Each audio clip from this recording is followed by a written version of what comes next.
வணக்கம். நியூஸ் ஃபர்ஸ்டின் மதிய நேர பிரதான செய்திகள். விரிவான செய்திகளுக்கு செல்ல முன்னர் முதலில் தலைப்புச் செய்திகள். பொதுநலவாய அரசு தலைவர்கள் மாநாடு கோலாகலமாக ஆரம்பம். பொதுநலவாய அமைப்பின் தலைமை பொறுப்பு ஜனாதிபதிக்கு. சூறாவளியால் பாதிக்கப்பட்ட பிலிப்பைன்ஸுக்கு உதவி வழங்க ராணுவத்தை அனுப்ப ஜப்பான் தீர்மானம்.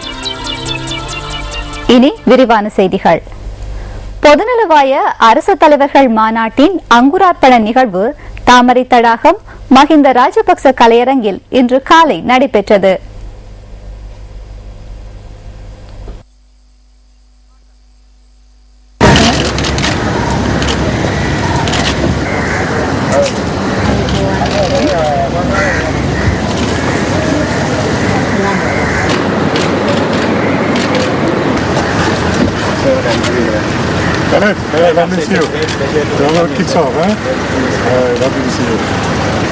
அரசு தலைவர்கள் உள்ளிட்ட ராஜதந்திரிகளுக்கு இதன்போது செங்கம்பள வரவேற்பு அளிக்கப்பட்டது. ஜனாதிபதி மஹிந்த ராஜபக்சவினால் அவர்கள் வரவேற்கப்பட்டனர்.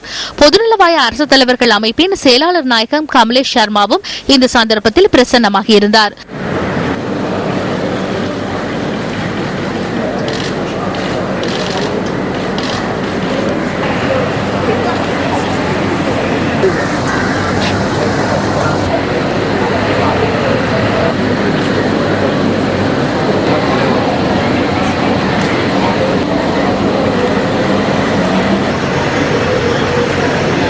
பிரித்தானிய முடிக்குரிய இளவரசர் சார்ல்ஸ் தலைமையில் அங்குரார்ப்பண நிகழ்வு இடம்பெற்றது.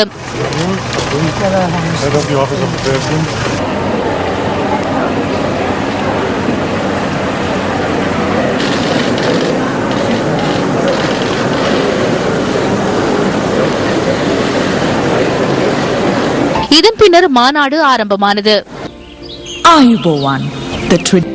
சமத்துவத்துடனான வளர்ச்சி, பரிபூர்ணமான அபிவிருத்தி என்ற தொனிப்பொருளின் கீழ் இந்த முறை பொதுநலவாய அரசு தலைவர்கள் மாநாடு நடைபெறுகிறது.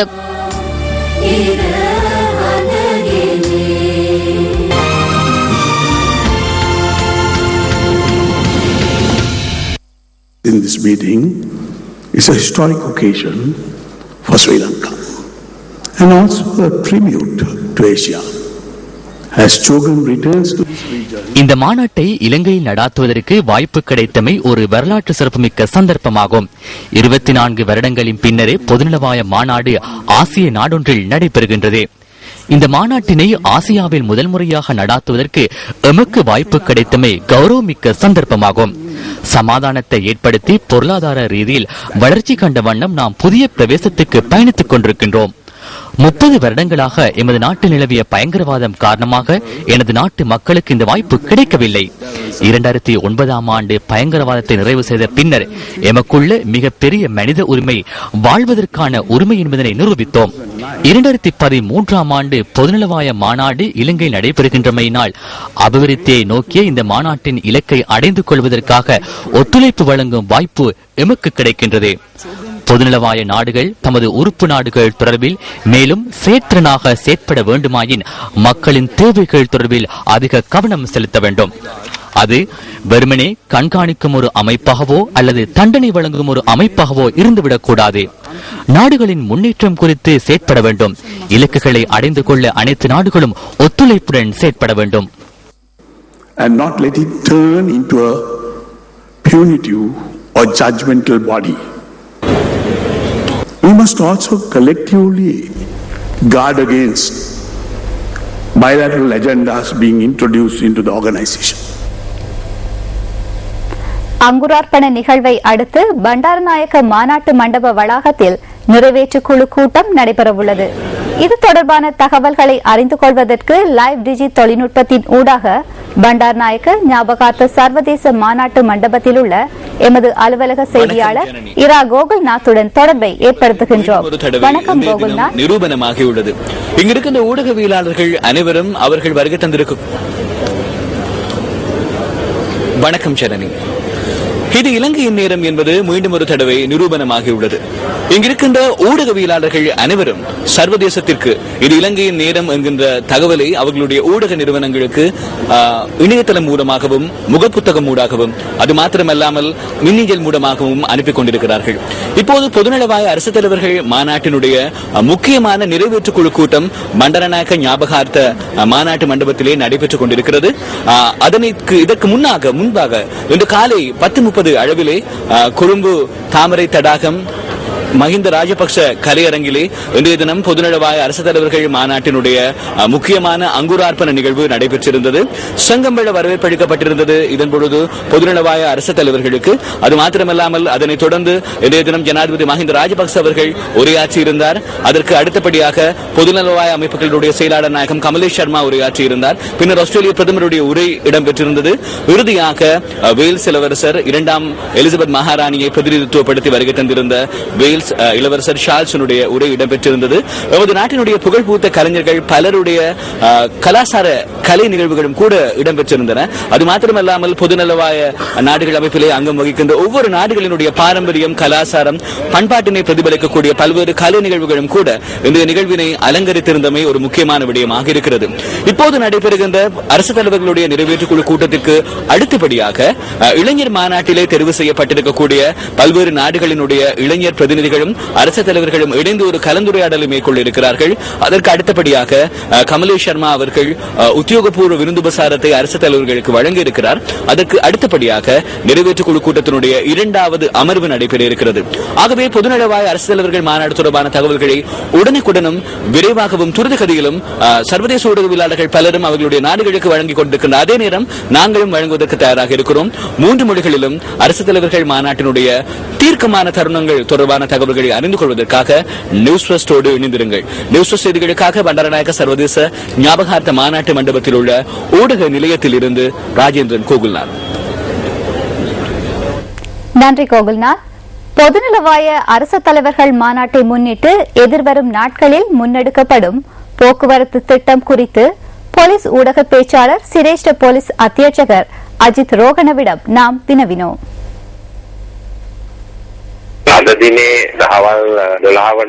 இன்று பகல் வரை பண்டாரநாயக்க சர்வதேச மாநாட்டு மண்டபத்தை அண்மித்த பகுதியிலும் தாமரை தடாகத்தை அண்மித்த பகுதியிலும் போக்குவரத்து மட்டுப்படுத்தப்படும். ஏனைய நேரங்களில் வாகன போக்குவரத்து வழமை போன்று இடம்பெறும். அத்தோடு மாலை நேரங்களில் அரசு தலைவர்கள் செல்லும் போது குறித்த வீதிகள் சில நிமிடங்களுக்கு மூடப்படலாம். அத்தோடு நாளை காலையும் நாளை மறுதினம் காலை 7 மணி முதல் 9 மணி வரையும் காலி முகத்தில வீதி உட்பட சில வீதிகள் மூடப்படலாம். எனவே இந்த வீதிகளை பயன்படுத்துவோர் மாற்று வீதிகளை பயன்படுத்துமாறு வேண்டிக் கொள்கின்றோம்.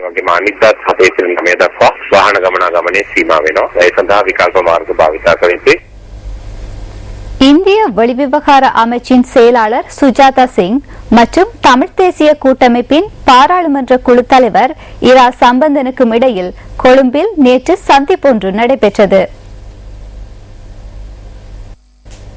பொதுநலவாய அரசு தலைவர்கள் மாநாட்டில் பங்கேற்பதற்காக இந்திய வெளிவிவகார அமைச்சர் சல்மான் குர்ஷிதுடன் அமைச்சின் செயலாளர் சுஜாதா சிங்கும் நாட்டுக்கு வருகை தந்துள்ளார். இந்திய வெளிவிவகார அமைச்சின் செயலாளரை சந்தித்த பின்னர் ரா சம்பந்தன் ஊடகங்களுக்கு கருத்து வெளியிட்டார். The Foreign Secretary gave a very patient hearing and assured us that India வெளிவிவகார செயலாளர் எம்முடன் நீண்ட நேரம் கலந்துரையாடினார். எந்த ஒரு சந்தர்ப்பத்திலும் தமிழ் மக்களுடன் இந்தியா இருக்கும் என்று அவர் இதன்போது உறுதியளித்தார். அத்துடன் தமிழ் மக்களின் அபிப்பிராயங்களை உறுதிப்படுத்துவதற்கும் அவர்கள் உதவி புரிவதாகவும் இந்திய வெளிவிவகார செயலாளர் தெரிவித்தார்.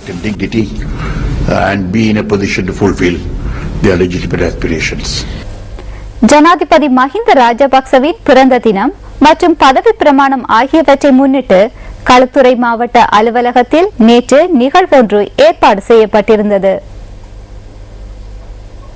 இந்த நிகழ்வில் மேல் மாகாண ஆளுநர் அலவி மௌலானா மற்றும் கடற்தொழில் அமைச்சர் ராஜித சேனாரத்ன உள்ளிட்ட மேலும் பலர் கலந்து கொண்டிருந்தனர். இதன்போது களுத்துறை மாவட்ட பாடசாலை மாணவர்களுக்காக அப்பியாச கொப்பிகள் மற்றும் பாடசாலை உபகரணங்கள் பகிர்ந்தளிக்கப்பட்டன.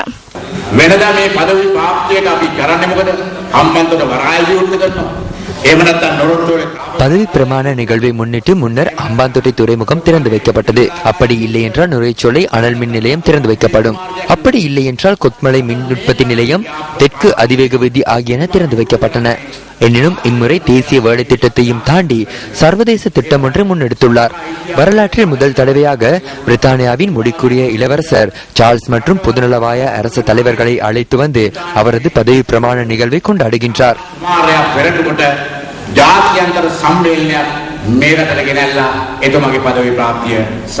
பல்வேறு நாடுகளுக்கு நபர்களை அனுப்புவதாக கூறி நிதி மோசடியில் ஈடுபட்ட சம்பவங்கள் தொடர்பான முறைப்பாடுகள் அதிகரித்து செல்வதாக வெளிநாட்டு வேலைவாய்ப்பு பணியகம் தெரிவிக்கின்றது. போலீஸ் நிலையங்களுக்கு மற்றும் தமது பணியகத்திற்கு இவ்வாறான முறைப்பாடுகள் கிடைத்த வண்ணம் உள்ளதாக அதன் ஊடக பேச்சாளரும் பிரதி பொது முகாமையாளருமான மங்கள ரந்தனிய கூறுகின்றார். பல்வேறு நாடுகளுக்கு தொழில் நிமித்தம் அனுப்பி வைப்பதாக தெரிவித்து சிலர் நிதி மோசடியில் ஈடுபடுகின்றமை தொடர்பில் அறிய கிடைக்கின்றது. ஆஸ்திரேலியா, ஜப்பான், இத்தாலி, கொரியா போன்ற நாடுகளுக்கு அனுப்பி வைப்பதாக கூறி அவர்களிடமிருந்து நிதி அறவிட்டு பின்னர் அவர்களை ஏமாற்றி தப்பிச் சென்ற சம்பவங்கள் தொடர்பான முறைப்பாடுகள் பதிவாகியுள்ளன. அதனால் தொழில் நிமித்தம் வெளிநாடுகளுக்கு செல்ல உள்ளவர்கள் எவருக்கும் இவ்வாறு நிதியை செலுத்த வேண்டாம் எனவும் அவதானத்துடன் இருக்குமாறும் கேட்டுக்கொள்கின்றேன். கிளிநொச்சி பன்னங்கண்டி பகுதியில் தனியார் பஸ் ஒன்று இன்று காலை விபத்திற்குள்ளானதில் 36 யுவதிகள் காயமடைந்துள்ளனர். இந்த விபத்து இன்று காலை 6:45 அளவில் இடம்பெற்றுள்ளதாக எமது பிராந்திய செய்தியாளர் குறிப்பிடுகின்றார். ஆடை தொழிற்சாலையில் பணிபுரியும் யுவதிகளை ஏற்றிச் சென்ற தனியார் பஸ் ஒன்று பாலத்திலிருந்து விலகி அருகிலுள்ள கால்வாயினுள் வீழ்ந்து விபத்துக்குள்ளானதாக தெரிவிக்கப்பட்டுள்ளது. விபத்தில் சிறு காயங்களுக்குள்ளான 36 யுவதிகள் வைத்தியசாலையில் அனுமதிக்கப்பட்டதாகவும் அவர்களுக்கு சிகிச்சை அளிக்கப்பட்டுள்ளதாகவும் கிளிநொச்சி பொது வைத்தியசாலையின் பேச்சாளர் ஒருவர் கூறினார். சிலாபம் மாதம்பை பகுதியில் பஸ் ஒன்றின் மீது கற்களால் தாக்குதல் நடத்தப்பட்டுள்ளது. கொழும்பிலிருந்து வவுனியா நோக்கி பயணித்த அரை சொகுசு பஸ் ஒன்றின் மீது நேற்றிரவு இந்த தாக்குதல் நடத்தப்பட்டுள்ளதாக எமது செய்தியாளர் தெரிவித்தார். இந்த சம்பவத்தில் ஒருவர் காயமடைந்துள்ள நிலையில் அவர் சிலாபம் ஆதார வைத்தியசாலையில் அனுமதிக்கப்பட்டு சிகிச்சை பெற்று வருவதாகவும் அவர் குறிப்பிட்டார்.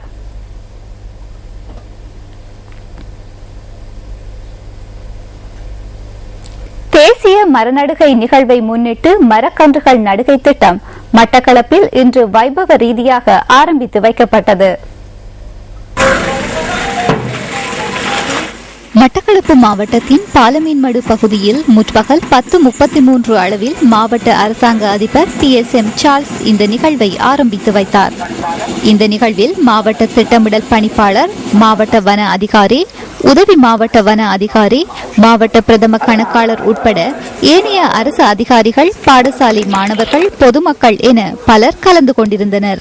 தேசத்திற்கு நிழல் வழங்கும் தயட்ட செவன தேசிய திட்டத்திற்கமைய மட்டக்களப்பு மாவட்டத்தின் 14 பிரதேச செயலக பிரிவில் 15,000 மரக்கன்றுகள் நடப்பட உள்ளதாக உதவி மாவட்ட அதிகாரி தெரிவித்துள்ளார். இத்துடன் நியூஸ் ஃபர்ஸ்டின் மதிய நேர பிரதான செய்திகள் நிறைவடைகின்றது. வணக்கம். Hotline 0114-896-896 www.newsfirst.lk. Feedback at newsfirst.lk.